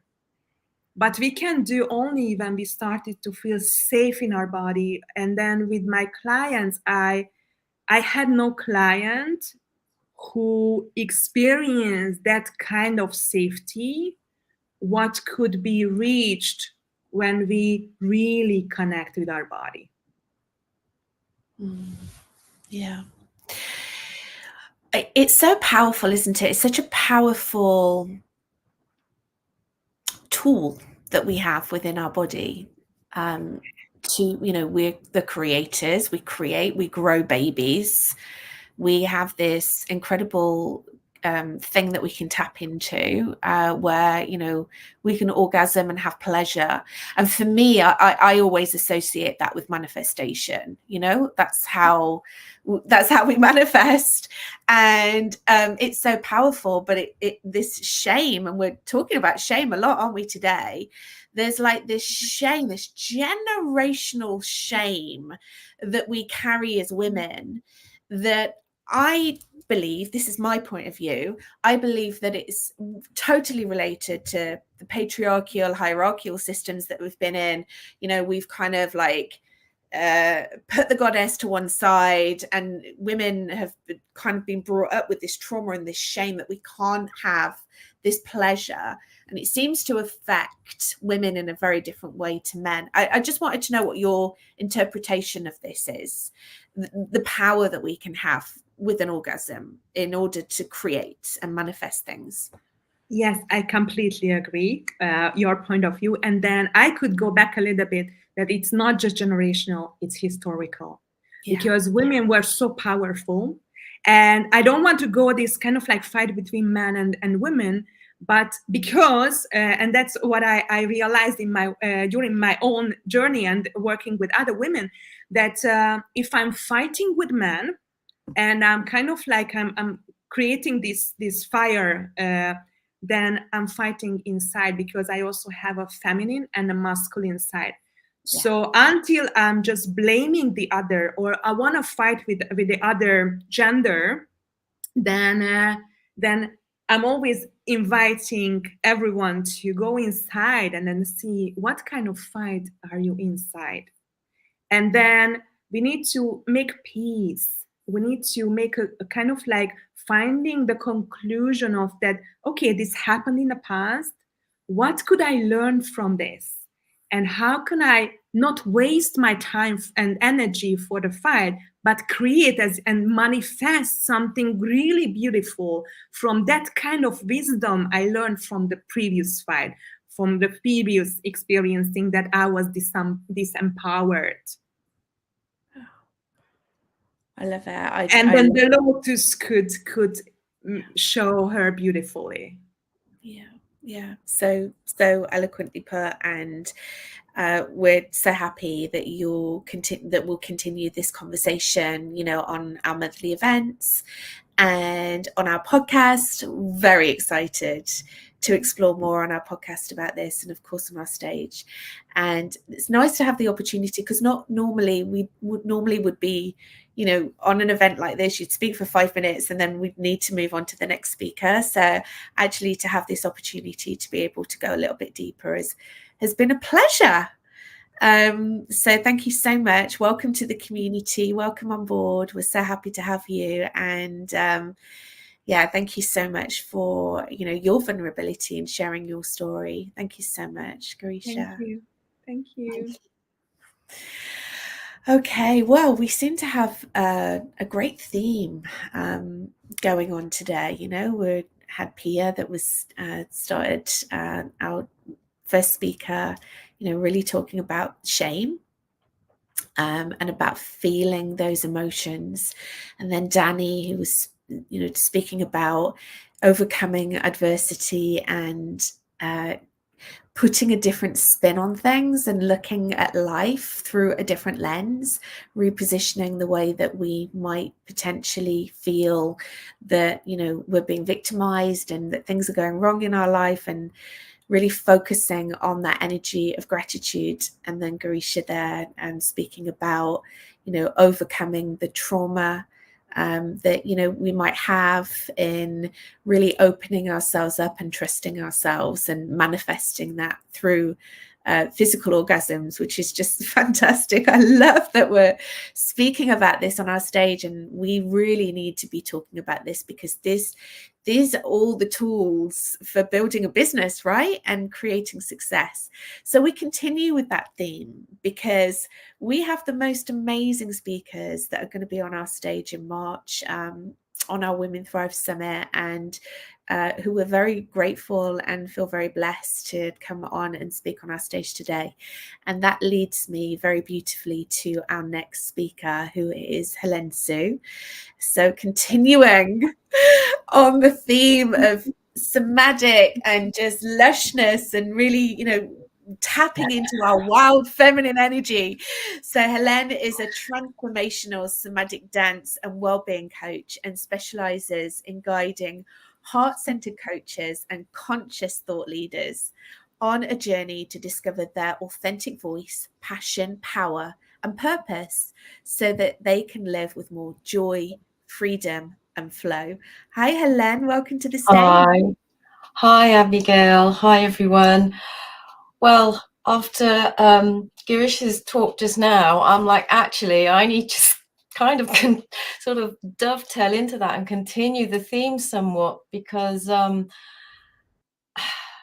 bodies are, and for me, the medium is dance. It's a way for us to face, it's a way for us to look at all our feelings.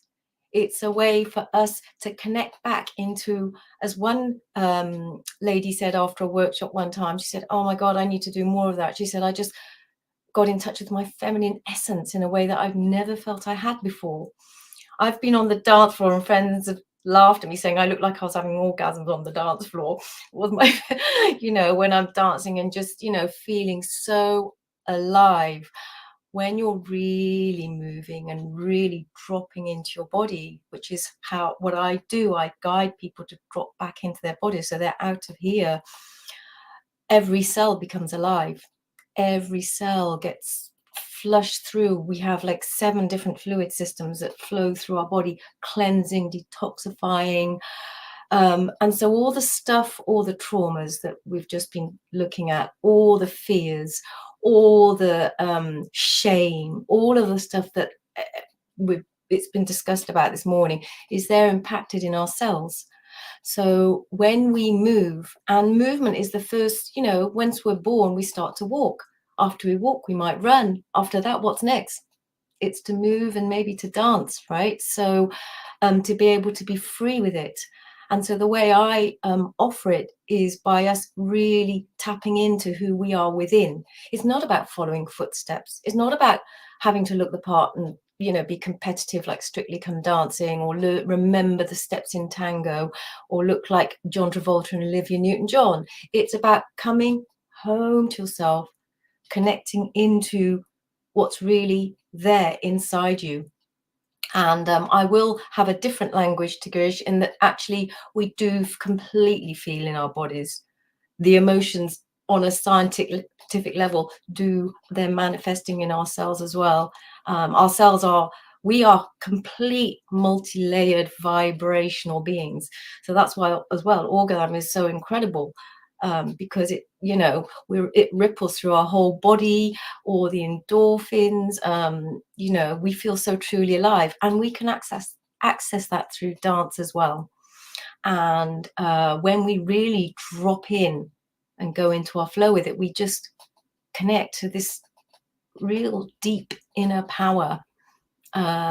We find inner roots of support, because a lot of us also come from displacement. Part of, you know, my history is that I didn't really know where I belonged, which is what I was going to talk more about this morning, but that's part of it. It's about belonging. And if we don't have a sense of where we came from, if we don't know our ancestral lineage, if we are displaced, if we come from a patchwork family, whatever, we have to find some sort of home within us. I went traveling for many years.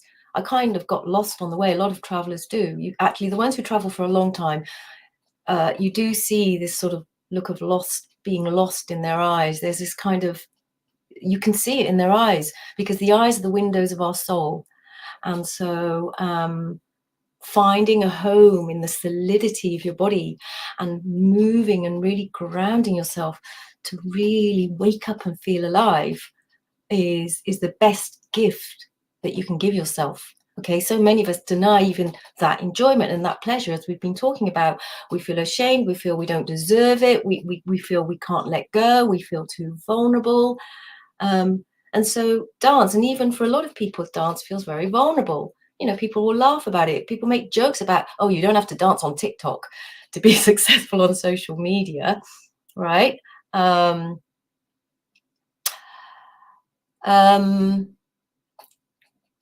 You just need to, sorry, I just read a message saying, is there glitching? I don't see any glitching here on the screen. The only glitching is maybe me trying to do some dancing. But why are we laughing about dancing? Why? Why is it a joke to have to dance on TikTok? Why? Why is it? And yet Strictly Come Dancing is one of the most popular shows on TV. People spend so much money on West End shows. People will watch shows on cruise ships and all the rest of it, spend a fortune. It's so competitive to get into theatre school. And yet, you know, they cut dance from school curriculums. Why? Why? In some countries, they banned dance. They've banned it, yeah, in Iran and some countries. During lockdown, Ibiza, which is ruled by the goddess Tanit of dance, they banned dancing. You couldn't dance in the restaurant in Ibiza during lockdown. What's that all about? Where is the fear? Because when we get into our bodies and we move and dance, it liberates us. Something breaks us open. Something within us that perhaps sometimes doesn't get expressed. The cover gets taken off. Something else arises, something else. We get this new power. We find a new sense of identity that's nothing to do with our cultural upbringing, the school we went to, the class that we were born into. All of that goes out the window. Even our names, we forget everything. We can forget everything. It's a universal language, and it unites us back to being just human beings. And that's why it's so powerful, and that's why it's so feared, because it can empower us. You know, when we're not allowed to dance, what's going on in the world? So, yeah, my mission is for everyone to feel they can enjoy the power, the pleasure, the opportunity of dropping into their body to move freely without having to have several drinks, without caring if anyone is looking or judging. You know, like Rumi said, dance like no one's watching. You know, so many of us, and I was as well, we're inside our own prison. You know, it's another Rumi quote. You know, why be on that side of the door? Just go through the door. Just go through the door. And so dance, making love, those are portals, because they're complete embodied experience and portals for us to access something deeper within us. Yeah. So I hope that resonates for some of you out there, and for any of you out there who are and I know there's a lot of people who are really self-conscious about dancing. Now there's this whole movement of ecstatic dance, and I've had someone say, oh, you know, what do you need? Do you need to wear a certain thing? Do you need to be a certain way? No. You just have to be yourself. And sometimes that can be the hardest thing of all, to just do you, to just be yourself. You know, again, that comes back to the shame, the feelings of inadequacy, the fear of judgment, the fear of just showing ourselves. So I hope something from that touched you this morning, and that it connects back into the speakers you've had already. Thank you so much, Helen. Thank you. You know what, when you were talking, there's a quote, and I always forget who it is, and I've just Googled her, and I'm sure you're aware of this quote. It's by an author called Gabrielle Roth. Oh, yeah. Maps to Ecstasy. And I love this quote. She says, in many shamanic societies, if you come to a medicine person complaining of being disheartened, dispirited, or depressed, they would ask one of four questions. When did you stop dancing? When did you stop singing? When did you stop being enchanted by stories? And when you were speaking there about the dancing, you know, it really does powerfully connect to ourselves and our purpose. And I just love when you speak about it, because it's obviously something that you love very, very much, and you're very passionate about it. Thank you. Thank you, Abigail. Yeah, it is. It's my first love. I fell in love with it as a child. And also for those of you who might still be, you know, it was my childhood love. I gave up because I thought I wasn't good enough, and I've come back to it now. So I'm extra passionate about it. It's been in me all my life. Yeah.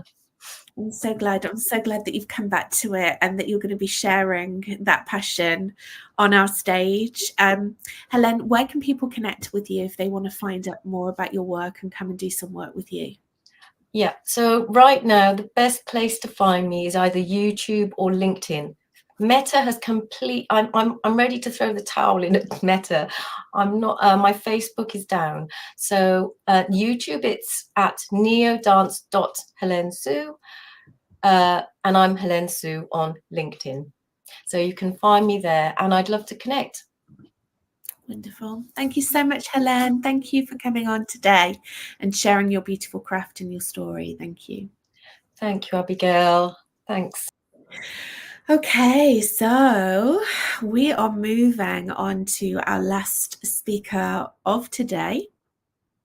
For this morning anyway, UK time, Europe time morning, we are going to be coming live to you again later on today. But for the time being, we have our amazing last speaker. Her name is Karen Sarmento. Karen is a passionate and dedicated nurse practitioner for more than 18 years, CEO of Sarmento Mentoring Services, LLC, and, oh my goodness, one of my favorites, a Proctor Gallagher certified mindset mentor. Dear Bob Proctor. She specializes in empowering women to tap into their true potential. Karen, welcome to the stage. Thanks for having me. I'm so excited. So excited.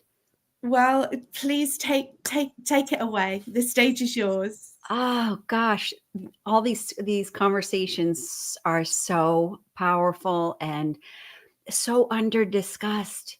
So for me, what I bring to the conversation is, or at least add to the conversation, I think all too often we kind of just walk through life and we pretend to be happy, or by societal norms, everything looks good. We've got the degree, we've got the job title, maybe the relationship, but inside we're not happy. Inside something's missing, and that goes unspoken because who am I to do anything special, or who am I to do anything great? And then for me, a little over 10 years ago, my fiance, my son's father, passed away very unexpectedly in an accident. And my world, my stable world, was just somewhat turned upside down. And although it's an awful tragedy and it forced me to go through something terrible, you come out on the other side. So along with the theme of facing adversity and challenges, going through it and coming out on the other side, it really brings out a side in you of resilience, and you come back together a different person. So what I like to talk about is just that, how you can go through adverse times. And for me, it was drinking, it was feeling very small, it was not showing up for my son, which to me, there's still so much shame and guilt around that. So I love to hear the other women speaking about shame and guilt, because we carry this, and it's really, gosh, I could get emotional just thinking about it, but it's such a heavy emotion to carry, and it just blocks so much of the good energy from coming to us. So I was carrying a lot of that because I wasn't showing up for my child, who is really my big why. So when I finally got the help I needed, got the community, got the mentors, and pulled things together, I realized what I had gone through was actually my superpower, because now I could help other people. And so what once made me feel really small was actually now my ability to help somebody else. So it didn't disqualify me. And I like to help women recognize that you have a past, but it doesn't define you. It was there to challenge you and to bring you to greater things, to grow you. And on the other side of that is where the magic happens. So what you can expect from me at the event are so many tools to actually recognize where you are now, recognize what you may be carrying around with you, and then the tools to strategically move through that and actually, maybe the strength is the word, vulnerability combined with resiliency and strength to move forward and utilize the challenges and the adversity to actually serve you. Because I like to say that you're most qualified to help the person that you used to be. So things that you carry that you may feel shame around are not meant to hold you back. They were there to make you stronger and to lift you up. So I think that's huge and important. And recognizing the strength and the power that can come from community groups like this, and also recognizing that we're all in this together. And as women, together we rise, together we're stronger. And any step, any small step in the next direction is a massive step. And if nothing ever changes, then nothing ever changes. So that's my big takeaway, that anything is possible. We are truly limitless, and you just have to take that first step. And I think this conference is going to be absolutely, this summit is going to be absolutely amazing and powerful, just coming at this from so many different angles. And I'm so excited to share my talk. Thank you, Karen. I love it. Thank you so much. And I know it's really early where you are today. Yes, this started at 4 a.m. Oh, I can't believe you're waking up so early to be here with us today. Thank you so much. My pleasure. I'm so excited to be here. And yeah, we go through adversities. I think today's showcase, and I know you've been here throughout the event. There's a theme that's been running throughout today, that we've all faced some kind of adversities. We've all faced some kind of life challenges, and it's not easy. It hasn't been easy, and nobody's going to tell you that life is going to be easy, but this is how, you know, you build that resilience, but also learn how to navigate life. What has helped you to navigate some of your challenges in your life? So it's definitely been a stepwise kind of a progression of, you take one step and then the next step kind of reveals itself. But I think having community and mentorship along the way, my circle, I like to be in a circle of women that we challenge each other to be better. We challenge each other to not settle for mediocrity. I think having a powerful circle is huge, and a support system. That definitely carried me through, or at least pushed me through to step up, that something needed to change. Yeah. Yeah. What would you say to a woman coming up in her life now, and perhaps not knowing what challenges she may face ahead? What would you want to say to her? I would want to say that, remember, at your core, you really are limitless. And if you can recognize that any challenge that you're faced with is a potential for growth, for massive change, could be the catalyst for just a huge pivot in your life.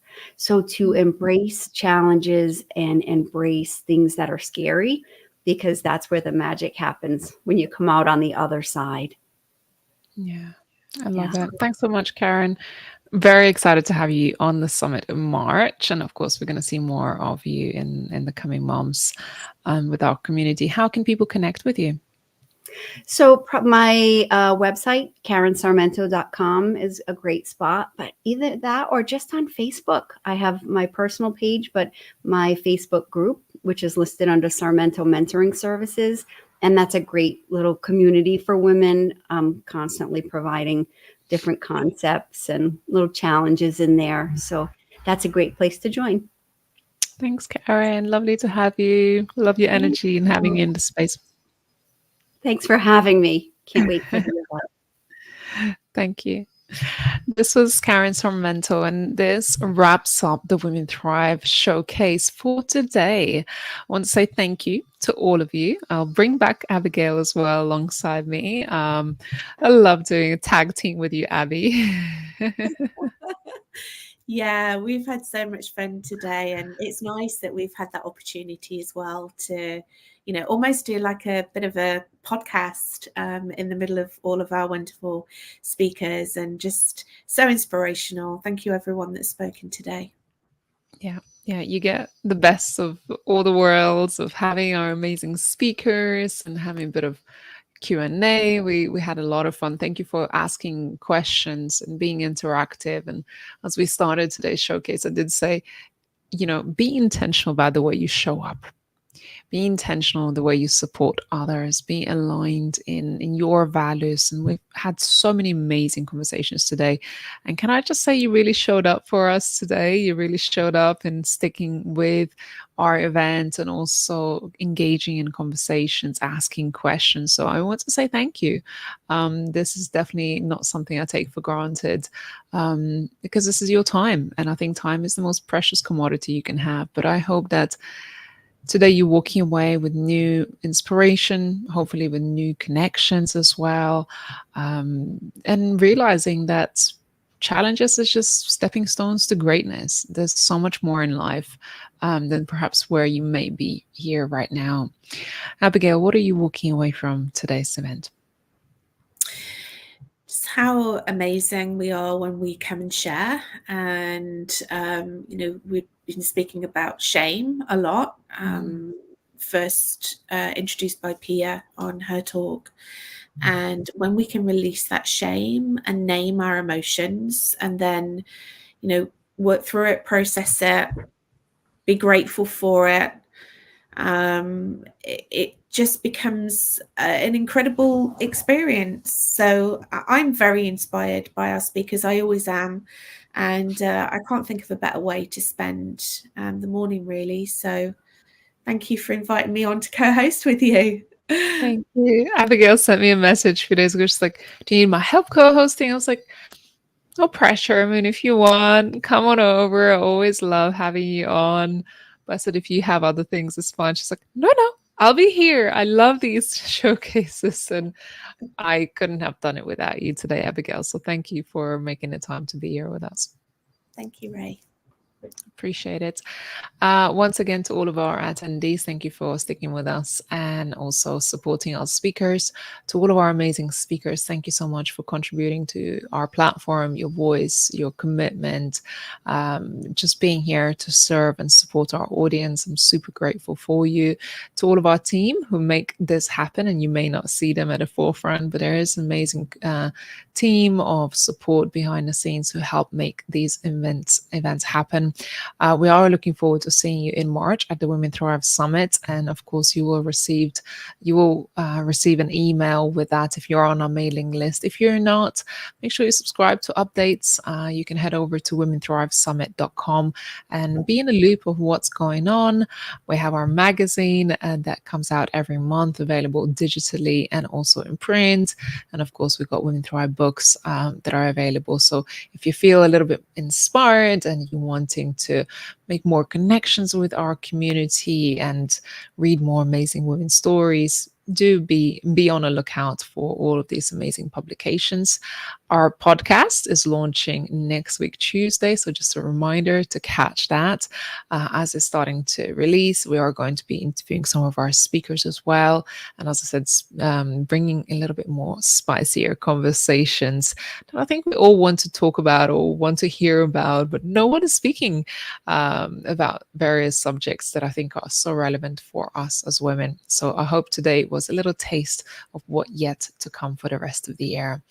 Thank you all so much, and we look forward to seeing you later today for second part of the Women Unleashing the Power of Women's Voices event, Speaker Showcase event.